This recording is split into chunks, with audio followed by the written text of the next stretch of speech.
días, tribu. Te habla Juan Antonio Lozada en otra edición de Cafecito Migratorio. Tu futuro en los Estados Unidos comienza aquí, empoderándote con conocimiento, y hoy comenzamos como siempre con las noticias. Desde que el gobierno de Donald Trump anunció, después de que se pasó una ley en el Congreso en julio del 2024, que al principio del año fiscal, que en Estados Unidos es el 1 de octubre todos los años, se iba a imponer esta nueva regla de pagar $100 por cada caso de asilo que fue enviado, ¿okay? Esto es bien importante, que fue enviado después de octubre del 2024 y que todavía para el septiembre 30 estuviera pendiente. Entonces, todas las personas que tienen un caso de asilo y que ese caso de asilo comenzó, ¿okay?, en el mes de octubre del 2024, según el comunicado oficial de inmigración, tienen que pagar antes, o tenían que pagar antes del 30 de septiembre, los $100 para poder mantener su caso de asilo pendiente o su caso de asilo activo. Esto causó pánico en la comunidad de inmigrantes, muchísimos abogados no teniendo mucha guianza por parte del gobierno. Simplemente le advirtió a sus clientes que tenían que pagar estos $100. Muchos de estos clientes, cuando entraron a la portal para pagar, no encontraron una opción para aplicaciones pendientes, sino solamente para aplicaciones nuevas. Muchos inmigrantes decidieron hacer el pago como si fuera un asilo nuevo, a pesar de que sus asilos ya tenían pendiente más de un año. Esto, de nuevo, no garantiza que estas aplicaciones van a ser salvadas, pero es muy probablemente después de que el portal colapsara, después de un tráfico que debió los Estados Unidos prever, o el gobierno de los Estados Unidos prever, después de que solamente con una semana de anticipación se abre o se hace disponible este portal para pagar. ¿Cuáles son las conclusiones o las recomendaciones que en este momento estamos haciendo una parte importante de la barra de abogados de inmigración de los Estados Unidos? Primero, haga lo posible, así sea enviando o escogiendo la opción de una aplicación de asilo nueva. Haga lo posible por enviar esos $100. Dudo mucho que con toda la confusión que ha habido, con la misma falta por parte del gobierno de los Estados Unidos de no poner o hacer disponible este portal a tiempo, dudo mucho que los Estados Unidos vaya a tomar represalias y vaya a empezar a desactivar o desestimar miles de casos de asilo pendientes porque simplemente no se pagaron esos $100 el 30 de septiembre. Sin embargo, yo recomiendo que lo antes posible usted pague esos $100. Recuerda, si tienes un caso de asilo desde octubre del 2024, tienes que pagar $100, así solo te esté dando la opción en el portal de pagar por una aplicación nueva, o sea, el fee de $100 por una aplicación nueva. Esto sí es una noticia en movimiento. Vamos a seguir dando guía a medida que el gobierno vaya publicando nuevas comunicaciones o anuncios, pero lo importante aquí es que no, a pesar de que pudo no haberlo enviado el 30 de septiembre, yo le recomendaría todavía que lo hiciera, que pagara esos $100 para curarse en salud.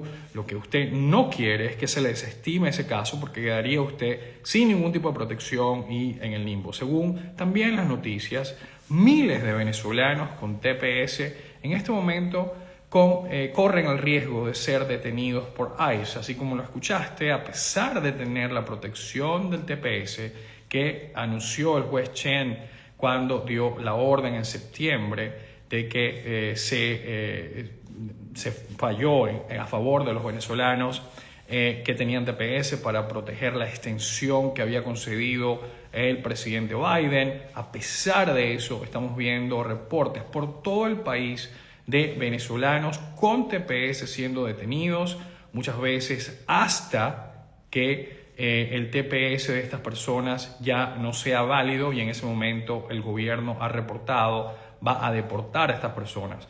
Muchos de los venezolanos que tienen TPS, que entraron por frontera, a menos de que estén viviendo en el estado de Washington, no van a calificar para una fianza migratoria. Si bien es cierto que es así, usted puede intentar llenar, si usted tiene TPS, un parol humanitario. Generalmente estos paroles están siendo denegados, pero le queda un recurso más para ver que a pesar de que le nieguen la fianza, usted todavía pueda salir de un centro de detención. Mientras usted tenga TPS, usted va a tener que contratar un abogado para llenar un writ de habeas corpus. En este momento, este es el único recurso disponible para inmigrantes con TPS que tienen TPS todavía activo gracias a la orden del juez Chen, ¿okay? Y que son detenidos por inmigración, bien sea porque entraron por frontera o porque entraron con visa, pero después se les venció la I-94. Hay hasta reportes de venezolanos que estaban esperando una green card y también fueron arrestados a pesar de también tener TPS, de tener un caso de asilo pendiente. Esto en este momento no es una garantía ni una protección de que usted no va a ser detenido, así que lo que va a tocar hacer es para aquellas personas que el gobierno de los Estados Unidos ha decidido, sobre todo las que entraron por frontera, no califican a fianza migratoria, se va a tener que pedir un parol humanitario seguido por un writ de habeas corpus en una corte federal para poder tener un chance de ser liberado. De otra manera, corres el riesgo de tener que quedarte detenido todo ese tiempo hasta que se te acabe la validez del TPS en octubre del año que viene, y solo en ese momento los Estados Unidos decidirá deportarte. Así que, de nuevo, el TPS no necesariamente protege en contra de una detención. Muchísimos de los venezolanos que han caído presos ha sido durante sus chequeos con la oficina de ICE. Y de nuevo, a pesar de poder demostrar en algunas instancias que tienen no solamente la extensión del TPS, pero en una instancia reportada tenían ya el TPS aprobado. Fue uno de esos pocos 5.000 venezolanos que obtuvieron una respuesta antes de que la administración de Trump suspendiera la extensión. Así que ojo con esto, porque esto es importante que lo mantengas en mente. Si tienes pronto una cita con ICE, tienes que hablar con un abogado, prepararte para esa cita, porque si eres detenido durante ese check-in con ICE, es prudente que ya tu abogado haya tenido el chance de prepararte para lo que pudiera ser una entrevista de miedo creíble, una desestimación de tu caso afirmativo, si es que tienes uno, la entrada de un NTA para que te pongan formalmente un proceso de deportación. Así que no dejes para cuando ya estés detenido hablar con alguien que te pueda asesorar. De otra manera la cosa se vuelve mucho más complicada. En la ciudad de Minneapolis han descubierto un esquema de fraude migratorio. En este momento, si usted vive en Minneapolis, estamos viendo a los investigadores del Departamento de Seguridad Nacional haciendo redadas, ahí también de oficinas de notarios, de paralegales en Minneapolis, porque se ha encontrado una red de fraude que promovía no solamente el fraude matrimonial, pero que también parece ser llenaron una cantidad importante de aplicaciones fraudulentas pidiendo remedios a los cuales las personas no calificaban. Y esto es también una noticia en desarrollo. El gobierno de Donald Trump ha sido obligado por un juez federal para procesar nuevas solicitudes de DACA, siempre y cuando usted no viva en el estado de Texas. Si usted calificó en algún momento para DACA, usted va a tener que mudarse de Texas para que usted pueda volver a calificar para la protección de DACA. Si usted entró por frontera en este momento, el único estado en el que usted puede pedir una fianza migratoria es el estado de Washington, donde está la ciudad de Seattle. Así que esté pendiente, porque si usted está en Florida, o está en Texas, usted no va a calificar para una fianza migratoria si usted entró por frontera y es detenido por ICE. ¿Okay? La ley HB 318 de Carolina del Norte ha pasado incrementando las penalidades y reforzando la cooperación con agentes de ICE para cuando se arresta a un inmigrante, así sea por delitos relativamente menores. Esto es un patrón que hemos visto en los estados republicanos, incluyendo Texas y Florida. También lo hemos visto en el estado de Missouri, en el estado de Oklahoma, en Kansas. Varios estados del país han pasado leyes similares y la cooperación de estos estados y las autoridades locales con ICE está facilitando la detención de miles de inmigrantes en estos estados republicanos. Por otro lado, en ciudades como Chicago, como Los Ángeles, lo que estamos viendo es algo un poco diferente. La mayoría de los arrestos en la ciudad de Nueva York, en Chicago, en Los Ángeles, tiende a ser todavía arrestos en redadas a lugares de trabajo, en redadas en lugares públicos, incluyendo las cortes de inmigración. Un oficial de ICE que fue filmado tacleando a una mujer ecuatoriana, tirándola al piso enfrente de su hija. Esta persona fue suspendida de manera temporal, pero rápidamente reinstaurada después de que la cabeza de seguridad nacional de ICE, específicamente de la subagencia de DHS, diera ciertas declaraciones justificando la conducta completamente inaceptable de este oficial de ICE que tacleó a una joven ecuatoriana, una madre ecuatoriana, enfrente de su hija, y que un uso de fuerza completamente innecesario. Esta lamentablemente es un poco la realidad con la que se están enfrentando muchísimos inmigrantes. Vemos también un aumento importante en el número, en la cantidad de remesas que se están enviando a Latinoamérica.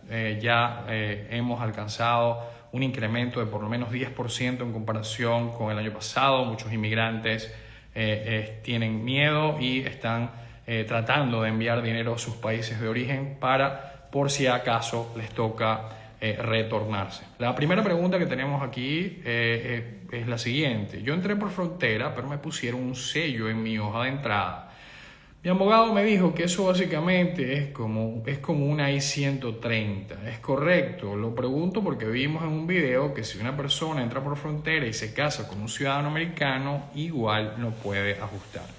Bueno, usted puede meter una I-130. El parol, que quizás es lo que está hablando su abogado, no es el equivalente a una I-130. Quizás allí no lo entendió usted bien, porque dudo mucho que el abogado le haya dicho que el documento que usted se le emite cuando usted entra a los Estados Unidos por frontera y se le concede un parol no sería un documento I-130. Una I-130 es una petición familiar. Y usted o el sponsor el familiar que está pidiendo a la persona puede sin duda llenar una I-130. Lo que no puede es facilitar que usted pueda obtener residencia, porque a pesar de tener una I-130 aprobada, a usted le tienen que aprobar la I-485. Usted es el aplicante de la I-485 y cuando usted trata de hacer eso, si usted entró por frontera, es poco probable que se la aprueben. Así usted haya recibido un parol. Ahora, dependiendo de dónde usted vive en el país, existe una posibilidad que, dependiendo de lo que diga su I-94, en algunas instancias usted corra con suerte y le procesen una I-485, pero en la mayoría de las instancias, especialmente bajo esta administración, los chances de que eso ocurra tienden a ser relativamente bajos. ¿Okay? Así que solamente para que lo mantenga en mente. La señora Meléndez, 2014, pregunta: buenos días, entramos al país cuando mi hijo era pequeño, ahora tiene 14 años, ¿debo actualizar sus huellas o esperar a que me llegue una notificación? Tenemos asilo pendiente y aún no tenemos fecha. Sería prudente que hablara con un abogado para asegurarse que usted pida que se le dé una cita de huellas a su hijo. Sin duda, si ya tiene 14 años, es su obligación que él se registre, así que es bien importante. La próxima pregunta: ¿se puede pedir un perdón y pagar una multa para no tener que regresar al país de origen en caso de haber entrado por frontera? Esto se lo pregunto porque vimos su reel donde explicaba que no se puede ajustar estatus en esta situación. La única manera que usted puede curar esa entrada irregular es que usted o pida un perdón, un waiver 601, que en la mayoría de las instancias es denegado a menos que usted tenga un caso extremo y además tarda como 3 o 4 años. Yo no veo eso como una opción viable para la mayoría de los inmigrantes que se reúnen conmigo. Hay excepciones, si usted tiene un familiar con algún tipo de problema grave de salud, usted es la única persona que lo puede cuidar. Hay circunstancias muy particulares que quizás puedan permitirle hacer esto, pero en la mayoría de las instancias eso no es el caso. Ahora, si usted tiene TPS, usted pide un permiso de viaje y después de salir y volver a entrar, usted es admitido con TPS porque tiene ese permiso de viaje I-512T, que solamente puede tener y pedir si usted tiene un TPS pendiente. Ahí usted podría curar su estatus irregular y potencialmente, porque ya no tiene una entrada irregular, usted puede aplicar un ajuste de estatus. De otra manera, en la gran mayoría de circunstancias usted no va a poder ajustar, así usted pague lo que usted pague, porque ese perdón, como le dije, no se lo otorgan a muchas personas. Tuve un cambio de fecha en mi corte de inmigración. ¿Qué recomendación me daría en este caso para estar preparado? Bueno, depende si el cambio de fecha lo pusieron antes, lo pusieron después. Si lo pusieron después, pues lo importante es que ya hayas metido un caso de asilo coherente, que este caso de asilo haya sido preparado por alguien que sabe de asilo. Entonces, bueno, sería cuestión, no sé cuál es tu situación específicamente, quién preparó ese caso de asilo y sin saber eso, pues es difícil darte una recomendación.